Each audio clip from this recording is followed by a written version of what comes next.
अस्सलामु अलैकुम वरहमतुल्लाह। मेरा सवाल ये है, क्या गाली देना गुनाह है या उस वक्त गाली देना गुनाह है कि जब अगले को बुरा लगे? अगर हम दो दोस्त आपस में बैठे हैं और एक दूसरे को मजाक में गाली देते हैं और एक दूसरे के गाली देने पे राज़ी भी हैं, तो क्या इसका भी गुनाह होगा? जैसा कि उन्होंने आगे गाली भी दे रखी है, तो वो मेंशन करना मुनासिब नहीं लग रहा। तो क्या इसका मुझे बता दीजिए। देखिए, इस हवाले से बात वाज़ेह ही है कि अल्लाह रब्बुल इज़्ज़त जब किसी चीज़ से रोक देते हैं ना, तो नीचे दो अफराद आपस में राज़ी भी हों तो तब भी गुनाह है। अब मसलन अल्लाह रब्बुल इज़्ज़त ने ज़िना से रोक रखा है ना, तो अब चाहे नीचे दो मर्द और औरत राज़ी भी हों ना, फिर भी गुनाह है। और इसी तरह कोई बंदा किसी के साथ बैठा है और वो दोनों राज़ी हैं, एक बंदा कह रहा है कि यार गाने चलाओ, दूसरा कह रहा है कि हाँ मैं भी सुनता हूँ, आप प्ले कर लो, तो गुनाह है भाई। इसी तरह जब दो दोस्त आपस में राजी हैं कि एक दूसरे को हम गाली देंगे, कोई मसला नहीं है, और भाई तुमने क्या गाली हलाल हलाल की हराम की थी, नहीं तो आज हलाल भी तुम नहीं कर सकते।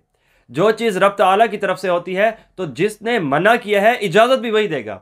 अब गालियों में तो शरीयत के हवाले से वाज़े तौर पे हमें मिलता है, गाली तो बहुत बड़ी बात है। एक दूसरे को कोई ऐसी बात कहना जो नाजेबा हो, जो आदाब से गिरी हुई हो, वो भी मुनासिब नहीं होता। चाहे कि गाली देना वो तो है ही परले दर्जे का हराम मामला।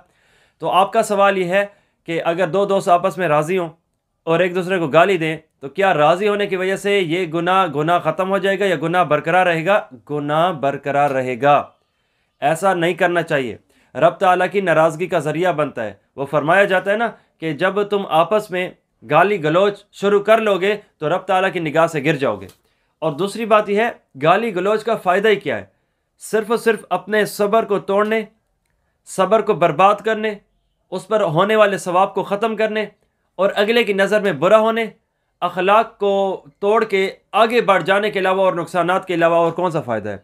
इसलिए बंदे राज़ी हों या बंदे दो दोस्त आपस में राज़ी ना भी हों, तो ये दोनों का मामला एक जैसा ही है। ये ऐसी बात नहीं होती जिस तरह के हमारा मुल्क पाकिस्तान एक चीज़ को नाजायज़ इल्लीगल करार दे, तो दो अवामी बंदे आपस में मिलकर उसको जायज़ करार नहीं दे सकते, लीगल करार नहीं दे सकते। क्यों? जिस अथॉरिटी ने इल्लीगल करार दिया है, वही ही दोबारा नोटिफिकेशन जारी करेगी कि अब हमने वो वाला मामला ख़त्म कर दिया। यहाँ पे भी वही बात है। रब ताला ने इरशाद फरमाया था ना कि तुमने गाली नहीं देनी। नबी अलैहिस्सलाम की तालीमात है ना कि गाली देना हराम है। तो जहाँ पे जिन्होंने तालीमात दी हैं कि ये हराम है, तो अगर वही हमें इजाज़त दे दें कि गाली दो, तो फिर तो ठीक है। और अगर वो इजाज़त नहीं दे रहे, तो फिर हमारा आपस में रजामंदी कल अदम होगी। ये बिल्कुल बुरा है। वो जिस तरह मुझसे एक साथी ने सवाल किया था ना कि मर्द औरत आपस में राज़ी हो जाए, बग़ैर निकाहों के, बग़ैर गवाहों के निकाह हो जाएगा? तो निकाह तो नहीं होता। क्यों? ये आपस में राज़ी हैं, लेकिन तालीमात खुदाबंदी अभी भी अधूरी है। क्या? गवाहों का होना ज़रूरी है, तो उन्होंने छोड़ दिया था। तो यहाँ भी वही बात है, इंसान परखे समझे। अच्छा, मज़े की बात, जब मैंने उनको ये जवाब दिया था इस साथी को, तो वो मुझे कहने लगे थे कि देखिए आपने जो मिसाल दी है कि ज़िना का मामला है, तो वो उसमें तो इज़्ज़त ख़राब होती है। और यहाँ पे ग़ीबत के मामले में, तो ग़ीबत के मामले में किसी और की इज़्ज़त का मामला ख़राब होता है, जनाजा उठता है। हालांकि जब दो बंदे आपस में गाली देंगे एक दूसरे को, तो उसमें तो कोई किसी का नुकसान नहीं है। सबसे बड़ा नुकसान ये होता कि हमने अगले को गाली दी है, तो वो मुमकिन है नाराज़ हो जाता, हालांकि उसने तो इजाज़त ही दे रखी है। अब यहाँ पे क्या लॉजिक है? याद रखना, पहली बात कि अल्लाह रब्बुल इज़्ज़त ने हुक्म दिया है, तो दो बातें होती हैं।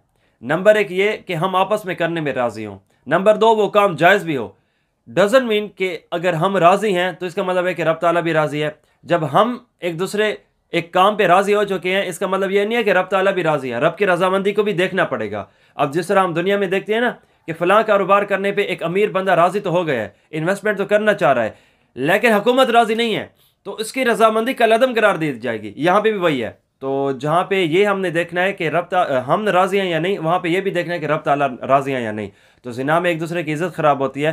तो इसी तरह हम आगे देखें, जब इंसान गाली दे रहा होता है तो ज़बान इंसान की मैली हो रही होती है, तीसरा सुन के इसको बदतमीज़ समझेगा, और इसी तरह रब ताला का हुक्म भी टूटता है। तो इन चीज़ों को मद्देनज़र रखना चाहिए। रब ताला के अहकामात होते हैं ना, तो रब ताला, ये कमज़ोर जहन के बंदे होते हैं जो ये कहते हैं कि मुझे इस हुक्म की भी कोई वजह बताओ, इस हुक्म की भी कोई वजह बताओ। और भाई, हाकिम की अज़मत दिल में आ जाए ना, तो हुक्म की अज़मत खुद ब खुद दिल में आ जाती है। अब किसी पे हम एतमाद कर लें तो उसकी छोटी सी बात भी हमें बड़े लगती है। अब जैसे कि डॉक्टरों पे एक हद तक किसी बंदों का एतमाद है, तो इस बुनियाद पे वो दवाइयों की जांच पड़ताल नहीं करते।